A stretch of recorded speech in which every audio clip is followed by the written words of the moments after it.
റോജി, ശ്രീ റോജി, ഇത് E P Jayarajan വളരെ കാൽക്കുലേറ്റഡായി, വളരെ കണക്കുകൂട്ടലിൽ നടത്തിയിട്ടുള്ള ഒരു ഇടപെടലിന്റെ ഭാഗമായിട്ടാണ് ഇന്നേ ദിവസം, അതായത് കഴിഞ്ഞ ലോക്സഭാ തെരഞ്ഞെടുപ്പിന്റെ പോളിംഗ് ദിനത്തിലായിരുന്നു അന്ന് ഇ പി ജാവദേക്കർ കൂടിക്കാഴ്ചയുടെ വിവരങ്ങൾ പുറത്തുവിട്ടതെങ്കിൽ ഇന്ന് ഈ പോളിംഗ് ദിനത്തിൽ ആ കൂടിക്കാഴ്ചയുടെ കാര്യങ്ങൾ വിശദീകരിക്കാനിടയായ സാഹചര്യം കൂടി പറഞ്ഞുകൊണ്ടാണ് അദ്ദേഹത്തിന്റെ ഈ ആത്മകഥയിലെ പ്രധാനപ്പെട്ട ഭാഗങ്ങൾ 24-ലൂടെ പുറത്തു വന്നത്.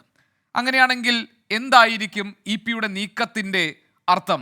അതല്ല, അദ്ദേഹം പോലും അറിയാതെ അദ്ദേഹം നിഷ്കളങ്കമായി നിൽക്കുകയും ഈ വിവരങ്ങളൊക്കെ മറ്റൊരു വഴിയിലൂടെ ചോർന്നു പോവുകയും ചെയ്തു എന്ന് താങ്കൾ കരുതുന്നുണ്ടോ? അതല്ലെങ്കിൽ ഇ പിക്ക് ഇതിലൂടെ ഒരു രാഷ്ട്രീയ ദൗത്യം നിറവേറ്റാൻ ഉണ്ടെന്ന് താങ്കൾ സംശയിക്കുന്നുണ്ടോ? കോൺഗ്രസ് സംശയിക്കുന്നുണ്ടോ?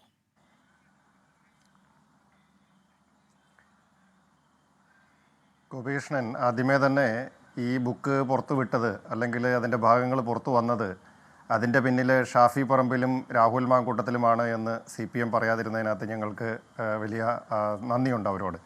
കാരണം സാധാരണ നിലയിൽ ഈ തെരഞ്ഞെടുപ്പിൻ്റെ ഘട്ടത്തിലാണെങ്കിൽ അവർ അതിൻ്റെ പറയേണ്ട മറുപടി ഷാഫി പറമ്പിലിൻ്റെ സംവിധാനത്തിലുണ്ടായ ഒന്നാണെന്നാണ് പറയേണ്ടത്. എന്തായാലും നമ്മൾ ഷേക്സ്പിയറിൻ്റെ ഹാംലെറ്റ് എന്ന് പറയുന്ന വളരെ പ്രസിദ്ധമായിട്ടുള്ള നാടകത്തിൽ അതിൻ്റെ പ്രസിദ്ധമായിട്ടുള്ള വരികളുണ്ട്. Something is rotten in the state of Denmark. ഡെൻമാർക്കിൽ എന്തോ ചീഞ്ഞു നാറുന്നു എന്നാണ്. ഇ പിയുടെ ഈ പുസ്തകം നമുക്ക് കാണുമ്പോൾ, അല്ലെങ്കിൽ ഇപ്പോൾ ഇന്ന് വന്നിരിക്കുന്ന റിപ്പോർട്ടുകൾ നമുക്ക് കാണുമ്പോൾ, CPM-നകത്ത് എന്തൊക്കെയോ ചീഞ്ഞു നാറുന്നു എന്നുള്ളതിൻ്റെ വ്യക്തമായ സൂചനകളാണ്. ഇപ്പോൾ ഈ തെരഞ്ഞെടുപ്പ് നമുക്കറിയാം, ഉപതെരഞ്ഞെടുപ്പ് തുടങ്ങിയ ഘട്ടത്തിൽ പാലക്കാട് ഒരു കത്ത് വിവാദവുമായിട്ടാണ് കോൺഗ്രസിൽ ഏതാണ്ടൊക്കെ കുഴപ്പങ്ങളുണ്ട് എന്ന നിലയിലാണ് ഈ തെരഞ്ഞെടുപ്പിൻ്റെ ചർച്ചകളൊക്കെ ആരംഭിച്ചത്. ആ ചർച്ചകളൊക്കെ അന്ന് കോൺഗ്രസിനെതിരെ തിരിച്ചുവിട്ട ആളുകൾ ഇപ്പോൾ ആ കുഴിയിൽ തന്നെ വീണ് നിൽക്കുന്നു. ഒരു പേജുള്ള ഒപ്പിടാത്ത ഒരു കത്തിനെക്കുറിച്ച് ചർച്ച ചെയ്ത ആളുകൾ ഇപ്പോൾ 180 പേജുള്ള ഒരു പുസ്തകത്തെക്കുറിച്ച് ചർച്ച ചെയ്യുന്ന, അതിനെ ന്യായീകരിക്കേണ്ടുന്ന ഒരവസ്ഥയിലേക്ക് എത്തി നിൽക്കുന്നു എന്ന് നമുക്ക് കാണാൻ സാധിക്കും. ഇനി ഇവിടെ താങ്കൾ ചോദിച്ച ചോദ്യം, ഇ പി ജയരാജൻ്റെ ഇത് വളരെ നിഷ്കളങ്കമായിട്ടുള്ള ഒന്നാണ് എന്ന് കാണാൻ സാധിക്കുമോ എന്ന്. ഇത് ലോക്സഭാ തെരഞ്ഞെടുപ്പിൻ്റെ സമയത്തുണ്ടായ പ്രകാശ് ജാവദേക്കറുമായി ബന്ധപ്പെട്ട വിവാദം നമ്മുടെ എല്ലാവരുടെയും മുമ്പിലുണ്ട്. ഞാനിതിനെ ഇപ്പോൾ കാണുന്നത്, അതിന് മുൻപ് വർഷങ്ങൾക്ക് മുമ്പ് നടന്ന മറ്റൊരു ഉപതെരഞ്ഞെടുപ്പ്, നെയ്യാറ്റിൻകര ഉപതെരഞ്ഞെടുപ്പ് നടക്കുമ്പോൾ അന്ന് സാക്ഷാൽ VS അച്യുതാനന്ദൻ TP ചന്ദ്രശേഖരൻ്റെ വീട്ടിൽ പോയ ദൃശ്യങ്ങൾ, അല്ലെങ്കിൽ ആ കാഴ്ച നമ്മളാരും മറക്കാനിടയില്ല. അപ്പോൾ അന്ന് നെയ്യാറ്റിൻകര ഉപതെരഞ്ഞെടുപ്പിൽ VS അച്യുതാനന്ദൻ TP ചന്ദ്രശേഖരൻ്റെ വീട്ടിൽ പോയതും, അതുപോലെ തന്നെ ലോക്സഭാ തെരഞ്ഞെടുപ്പ് ദിവസം പ്രകാശ് ജാവദേക്കറെ ആദ്യം കണ്ടില്ല എന്ന് പറഞ്ഞ ഇ പി ജയരാജൻ പിന്നീട് ഞാൻ കണ്ടു എന്നും സംസാരിച്ചു എന്നുമൊക്കെ സമ്മതിക്കുന്നതും, ഇന്ന് ഈ തെരഞ്ഞെടുപ്പ് ദിവസം ഇത് പുറത്തു വരുന്നതുമൊക്കെ നമുക്ക് ഇതെല്ലാം ഒന്ന് കൂട്ടി വായിക്കേണ്ടതായിട്ടുണ്ട്. ഇപ്പോൾ CPM-നകത്ത് ഉണ്ടായിക്കൊണ്ടിരിക്കുന്ന ഒരു ജീർണത, CPM എന്ന് പറയുന്ന ഒരു കേഡർ പ്രസ്ഥാനത്തെ മുഖ്യമന്ത്രി പിണറായി വിജയൻ്റെ ഒരു കുടുംബ സ്വത്താക്കി മാറ്റുവാനായിട്ട് നടക്കുന്ന ഒരു പരിശ്രമം, അതിനെതിരെ പല കോണുകളിൽ നിന്നും എതിർപ്പുകൾ ഉയർന്നു വരുന്നുണ്ട്. ഇപ്പോൾ PV അൻവറൊക്കെ LDF-ൻ്റെ MLA ആയിട്ടുള്ള PV അൻവർ ഉന്നയിച്ച വിഷയങ്ങൾ നമ്മുടെ എല്ലാവരുടെയും മുമ്പിലുണ്ട്. അത് CPM-നകത്തുള്ള അതിനകത്ത് നടന്നുകൊണ്ടിരിക്കുന്ന തെറ്റായ പ്രവണതകളെക്കുറിച്ചാണ്. ഇനിയിപ്പോൾ ഇ പി ജയരാജൻ്റെ ഈ പുസ്തകം, അത് ഇ പി ജയരാജൻ്റെ മിത്രങ്ങളാണോ, അല്ലെങ്കിൽ CPM-ൻ്റെ മിത്രങ്ങളാണോ ശത്രുക്കളാണോ ഇത് പുറത്തുവിട്ടത് എന്നാണ് നമ്മളിനി അന്വേഷിക്കേണ്ടത്. ഒരുപക്ഷെ ഈ പാർട്ടി ഇങ്ങനെ പോയാൽ പോരാ, ഈ പാർട്ടിയിൽ തെറ്റുതിരുത്തലുകൾ ആവശ്യമായിട്ടുണ്ട്. ഇത് ഈ രീതിയിൽ മുന്നോട്ട് പോയാൽ ഇത് കേരളത്തിലെ അവസാനത്തെ കമ്മ്യൂണിസ്റ്റ് മുഖ്യമന്ത്രി ആയിരിക്കും പിണറായി വിജയൻ എന്ന് കരുതുന്ന, പാർട്ടിയിൽ തെറ്റുതിരുത്തൽ ആവശ്യമായിട്ടുണ്ട് എന്ന് കരുതുന്ന കുറേ പാർട്ടിക്കാരെങ്കിലും കമ്മ്യൂണിസ്റ്റ് പാർട്ടിയിൽ അവശേഷിക്കുന്നുണ്ട് എന്നുള്ളതാണ് ഞാൻ വിശ്വസിക്കുന്നത്. അപ്പോൾ ഒരുപക്ഷെ അങ്ങനെ പാർട്ടി നന്നാവണം എന്ന് വിചാരിക്കുന്ന ഇ പി ജയരാജൻ ഉൾപ്പെടെയുള്ള ആളുകൾ ഈ പുസ്തകത്തിൻ്റെ പിന്നിലോ അല്ലെങ്കിൽ ഇത് പുറത്തു വന്നതിൻ്റെ പിന്നിലോ ഉണ്ടാവാം എന്ന് നമുക്ക് ന്യായമായിട്ട് സംശയിക്കാം. അല്ലെങ്കിൽ പാർട്ടിയോട് ശത്രുതയുള്ള ആരെങ്കിലും ഇത് ചെയ്തതാണോ എന്ന് നമുക്ക് വേണമെങ്കിൽ സംശയിക്കാം. അത് കൃത്യമായിട്ട് ഇവിടെ നേരത്തെ സജീവൻ സാർ അതിൻ്റെ നിയമപരമായിട്ടുള്ള കാര്യങ്ങളെക്കുറിച്ച് സൂചിപ്പിച്ചതുകൊണ്ടും ഇത് വക്കീൽ നോട്ടീസിൽ നിൽക്കുന്ന ഒരു വിഷയമല്ല എന്നുള്ളതും കൃത്യമായിട്ട് വ്യാജരേഖയാണ് എന്ന് ഉറപ്പുണ്ടെങ്കിൽ, ബോധ്യമുണ്ടെങ്കിൽ ആ നിലയിൽ കേസെടുത്ത് മുന്നോട്ട് പോകേണ്ട ഒരു വിഷയമാണ് എന്നുള്ളത് നമുക്ക് എല്ലാവർക്കും അറിയാവുന്ന കാര്യമാണ്. ഞാനിനി ഒരു കാര്യം പറയട്ടെ, ഗോപികൃഷ്ണൻ ചോദിച്ചുള്ളത് ഇ പി നിഷ്കളങ്കമായിട്ട് ചെയ്ത ഒന്നാണോ എന്ന്. ഇ പി അദ്ദേഹം പല കാര്യങ്ങളും പറയും, അത് മാറ്റി പറയുമൊക്കെ ഉണ്ടെങ്കിലും ഇപ്പോൾ ഒരു കാര്യം കൂടി പറയാം, അദ്ദേഹം അത്ര നിഷ്കളങ്കനാണ് എന്നൊന്നും ഞാൻ വിശ്വസിക്കുന്നില്ല. കാരണം പറയുന്ന കാര്യങ്ങൾ, ഇപ്പോൾ ഇന്ന് അദ്ദേഹം പറഞ്ഞു ഇത് എൻ്റേതല്ല, ഒരു സിനിമയ്ക്കകത്ത് ജഗതി പറയുന്നത് പോലെ, പറയാൻ പറ്റുമോ എന്നറിയില്ല, ഇത് എൻ്റെ ഗർഭമല്ല, എൻ്റെ ഗർഭം എൻ്റേത് ഇങ്ങനെയല്ല എന്ന് പറഞ്ഞതുപോലെ ഇ പി ജയരാജൻ കാര്യം ഇത് നിഷേധിച്ചിട്ടുണ്ടെങ്കിലും ഇത് അതിൻ്റെ ആ പുസ്തകത്തിൻ്റെ മുഴുവൻ തുടക്കം മുതൽ അവസാനം വരെ പരിശോധിക്കുമ്പോൾ, ഞാൻ മുഴുവൻ വായിച്ചില്ലെങ്കിലും ഞാൻ അതിനകത്തൂടെ കുറേ കണ്ണോടിച്ച് പോവുകയുണ്ടായി. അദ്ദേഹത്തിൻ്റെ ജന്മം മുതൽ, അല്ലെങ്കിൽ ഓർമ്മ വെച്ച നാൾ മുതലുള്ള അദ്ദേഹത്തിൻ്റെ ജീവിതവുമായി ബന്ധപ്പെട്ട കാര്യങ്ങൾ, അദ്ദേഹം SFIയിൽ പ്രവർത്തനം ആരംഭിച്ച കാര്യങ്ങൾ, അതിനുശേഷം യുവജന പ്രസ്ഥാനവുമായി ബന്ധപ്പെട്ട ബന്ധപ്പെട്ട് പ്രവർത്തിച്ചത്. അദ്ദേഹം 60കളുടെ കാലഘട്ടത്തിൽ അദ്ദേഹം എന്താ പറയുന്ന കണ്ണപുരം റെയിൽവേ സ്റ്റേഷനിൽ ഒരു ഗുഡ്സ് ട്രെയിൻ പാളം തെറ്റിയപ്പോൾ അതിൽ നിന്നും ഭക്ഷണ സാധനങ്ങൾ എടുത്ത് അവിടെയുള്ള ആളുകൾക്ക് വിതരണം ചെയ്തത്, അതിൻ്റെ പേരിൽ പോലീസ് കേസെടുത്ത് 60കളിലെ കഥകളാണ്.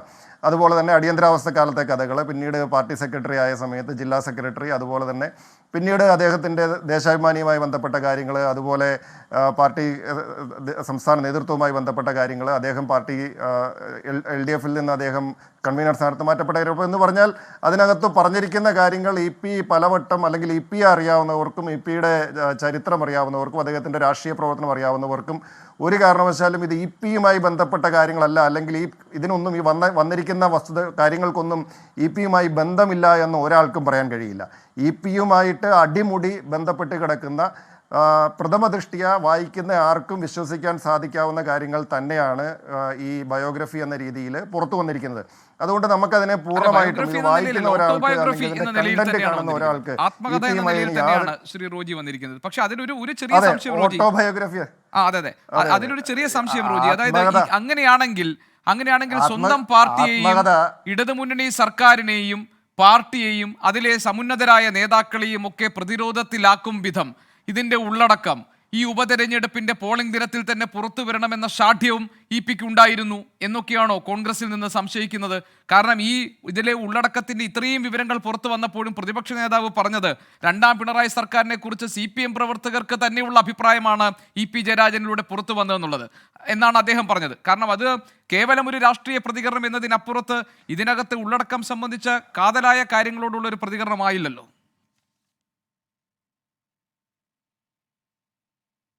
അല്ല, ഇപ്പോൾ ഗോപികൃഷ്ണൻ്റെ ആ ചോദ്യത്തിൽ തന്നെ അങ്ങനെ ഒരു സംശയം ന്യായമായിട്ടും ഗോപികൃഷ്ണനും ഉണ്ട് എന്നുള്ളത് ആ ചോദ്യത്തിൽ നിന്ന് തന്നെ വ്യക്തമാണല്ലോ. അപ്പോൾ അതാർക്കും ഉണ്ടാകാവുന്ന വളരെ ന്യായമായിട്ടുള്ള ഒരു സംശയമാണ്.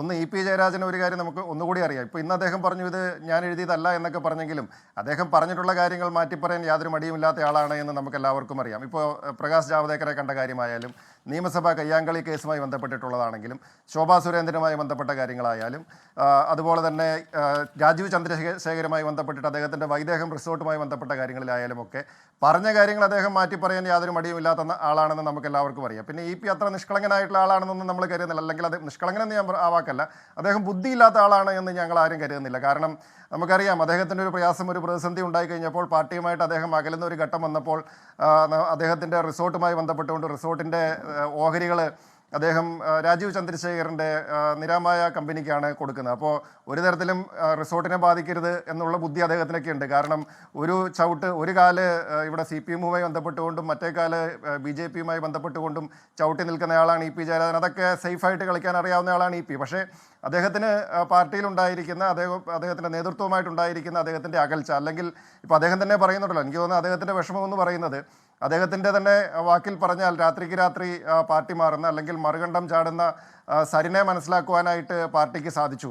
പക്ഷേ ഇത്രയും കാലം പാർട്ടിയോടൊപ്പം നിന്ന് അദ്ദേഹത്തെ മനസ്സിലാക്കുവാനായിട്ട് പാർട്ടിക്ക് സാധിച്ചില്ല എന്നുള്ള വിഷമം അദ്ദേഹത്തെ വേട്ടയാടുന്നുണ്ട് എന്നുള്ളതാണ് മനസ്സിലാകുന്നത്. അദ്ദേഹം LDF കൺവീനർ സ്ഥാനത്ത് നിന്ന് മാറ്റപ്പെട്ടപ്പോൾ അന്ന് എനിക്ക് തോന്നുന്നു സെപ്റ്റംബർ 1-നാണ് അന്ന് അദ്ദേഹം പ്രഖ്യാപിച്ചത്, എനിക്ക് പറയാനുള്ള കാര്യങ്ങളെല്ലാം ഞാനൊരു ആത്മകഥയിലൂടെ ഞാനത് പറയും എന്ന് അദ്ദേഹം നമ്മൾ കേരള സമൂഹത്തോട് അന്ന് തന്നെ അങ്ങനെയാണെങ്കിൽ EP പറഞ്ഞ പല കാര്യങ്ങളിലും വൈരുദ്ധ്യമുണ്ട്. കാരണം അദ്ദേഹം ഒരു ഘട്ടത്തിൽ പറഞ്ഞതാണ് ഈ പരിപ്പുവടയും കട്ടൻ ചായയും ഒക്കെ കുടിച്ച് കഴിയാനുള്ളവരാണോ എന്നും എല്ലാ കാലത്തും കമ്മ്യൂണിസ്റ്റുകൾ എന്ന് EP മുൻപ് പറഞ്ഞത് താങ്കൾക്ക് ഓർമ്മയുണ്ടാകും.